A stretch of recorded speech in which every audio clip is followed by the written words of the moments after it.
Death of the £5,000 used car. Why 2026 is a disaster for used car buyers. Whatever happened to the £5 daily driver? You know the one, sensible, 4 doors, doesn't beep at you every 6 seconds, starts every morning, still smells faintly of a sickly sweet car wash air freshener.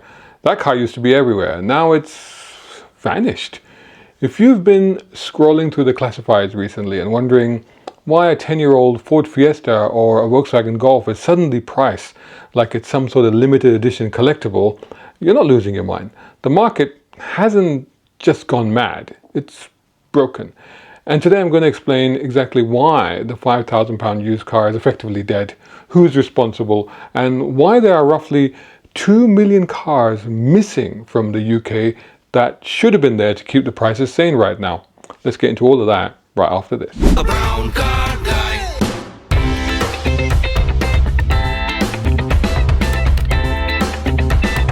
Brown car guy. Between 2020 and 2023, the UK car market, or the new car market, didn't just slow down. It fell into a hole and it just kept going. Factory shutdowns, COVID, logistics chaos, and the semiconductor shortage meant that around 1.7 to 1.9 million fewer cars were registered than normal. That figure is well supported by industry data from bodies like the SMMT.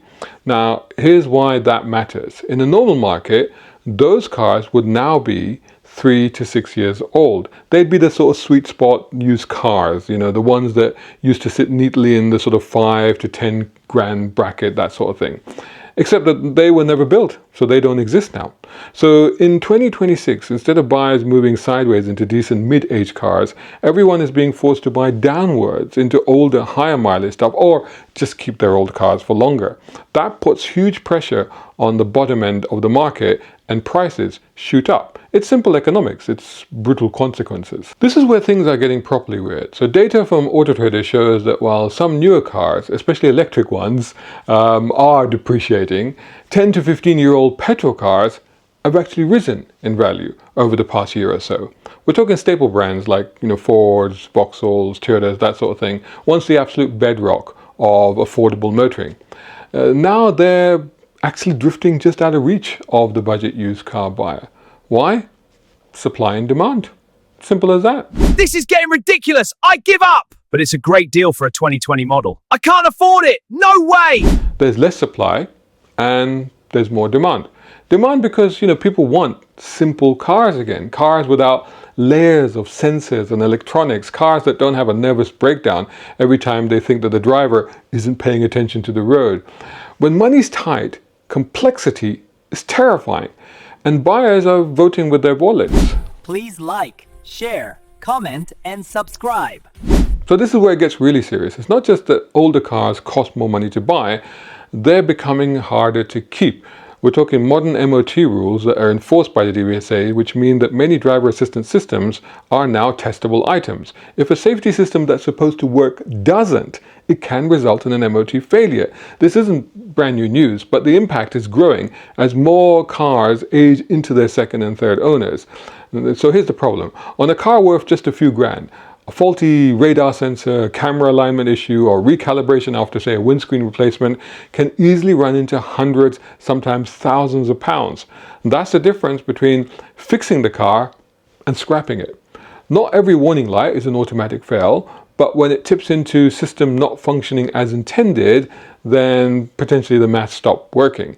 So yeah, we're talking about cars that are mechanically fine being scrapped because fixing the tech costs potentially as much or more than the car is worth. I mean, let me put it another way. If you've got, say, a £5 car and you're handed a £3 bill for sensors and computers, do you fix it or do you get rid of it and roll the dice on another car? Exactly. This quietly removes thousands of affordable cars from the road every year. And yes, folks, we are now firmly in the era of the disposable car. Please support Brown Car Guy at Ko-fi.com, Patreon.com, or here on YouTube. So what's my advice? Well, if you own a solid emissions compliant petrol car from the mid-2010s with good history and no drama, look after it like it's a family heirloom, because for the next few years, simple cars aren't old bangers. They're desirable, they're sought after, and yes, they're assets. And if you think the used car market is messy, wait until you see what's being forced onto brand new cars right now. More complexity, more systems, and much more expensive repairs. We're talking black boxes, driver monitoring, and speed assistant that doesn't care if you're desperately trying to overtake Clarkson in a Lamborghini tractor. And that's before we even get into the additional emissions monitoring and collection system that is going to hit cars under Euro 7 rules. So tell me, are you in the market for a replacement car right now? Have prices shocked you? What's the most expensive MOT that you've ever faced? And did you fix the car or did you scrap it? Drop your thoughts in the comments below and I'll catch you all in the next video.